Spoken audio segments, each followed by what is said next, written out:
Hi everyone, I wanted to make this video because I want to make a case here for sacred sisterhood. So I work a lot with women. I support women in individual sessions, in the initiations of the path of the Magdalene. I've been working with women for years. And even in my personal life, I'm surrounded by loads of women and sisters and friends. In my working relationships, I work a lot with women. And the majority of these relationships are super positive relationships and experiences. But what I notice in working with women's circles and with women individually is that a lot of women have wounding around relationships with other women. They have wounding of betrayal in working relationships, but also in personal relationships. They feel disappointed and let down by their sisters, by other women. And if this is your case, then maybe we can look into some of the reasons that those relationships were imbalanced, and also understand that there are different types of sisterhood relationships, and that it's not always required to show up in the same way, and that there's not even always a balance required between the both of you. For example, one of your sisters can be going through a hard time, can be struggling, and you can both agree that you have more energy, more time, more space, more resources, and you are willing to support that woman through her journey for a certain duration of time. So although the relationship is not equal, it is a nourishing relationship. And on the other hand, you can receive support at other times from your sisters as well. There are relationships in which you are the space holder and you are the woman who is providing energy for others. And again, this is known and this is implicitly agreed upon by all the women taking part in that relationship. As, for example, a teacher, a space holder, you know that when you're organizing a retreat or you're organizing a course, you are holding space for other women. You are creating the energetic space, the creative space, and you do so with complete openness and generosity. Part of why people come to you is to sit in your energetic space. And as a fountain woman, and a fountain woman for me is a woman who is on her path, who has found her medicine, who is in her power.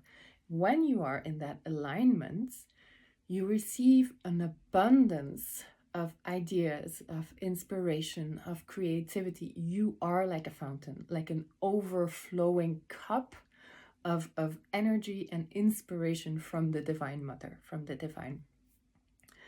And part of this is sharing this energy, this overflowing cup with others and allowing them to sit in that space.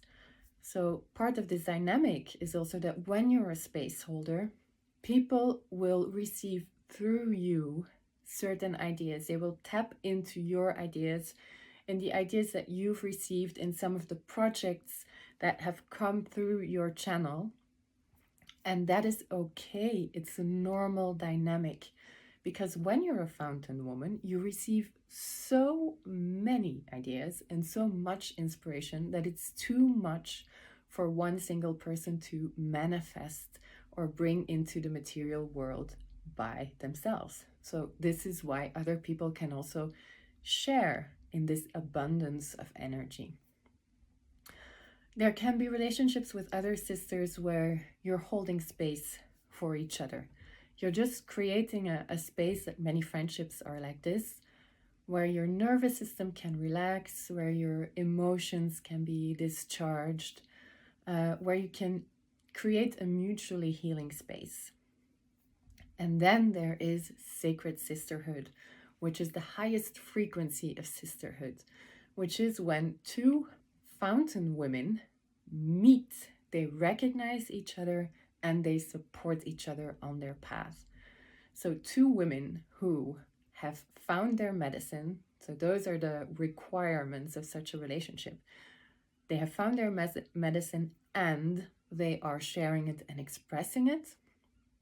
And both of them are showing up fully for the relationship. And with fully, I mean with full openness and full disclosure and full sharing of every part of who they are, with a true generosity of sharing. This is really the only way to create such a relationship. If there's any part in any of the women that is withholding energy, that is withholding ideas out of fear, fear of lack, like this woman might make more money than me from our relationship, this woman might outshine me, this woman might get more attention than me, fear of judgment. If I share myself fully, then maybe I will be rejected or I will not be received fully. Fear of scarcity, basically, that cannot come into the relationship because it will create a distortion, and the alchemy that can be created will not be created. What happens when there is full openness and a generosity of sharing between two women fully showing up is that they create a powerful alchemical process where they strongly accelerate each other's paths and they bring out each other's radiance even more. So there's this very fertile, very abundant, creative space that is created between the both of you. And this is really what sacred sisterhood is all about. And this is the kind of energy that we need to tap into and generate more and more in the world today. A lot of energy needs to be shifted, a lot needs to be alchemized, much more beauty and love needs to be brought into the world.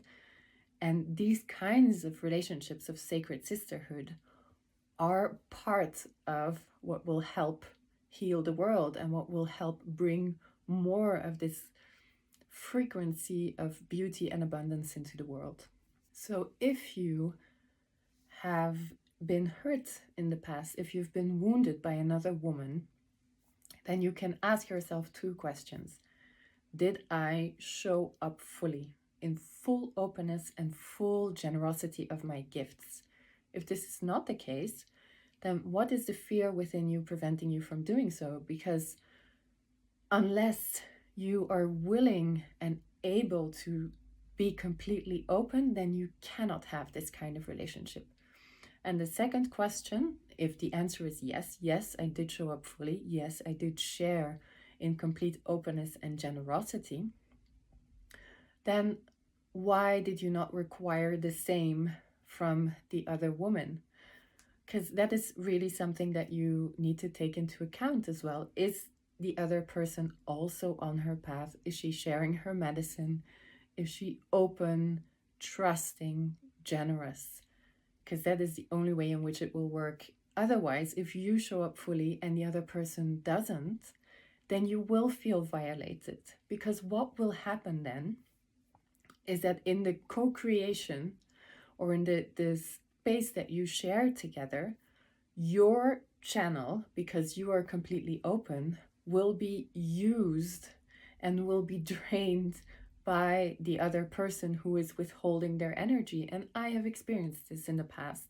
I have held retreat space with someone who had a lot of wounding and as a result was in a scarcity consciousness and fearful of being outshined by another woman, fearful of lack of money, lack of resources.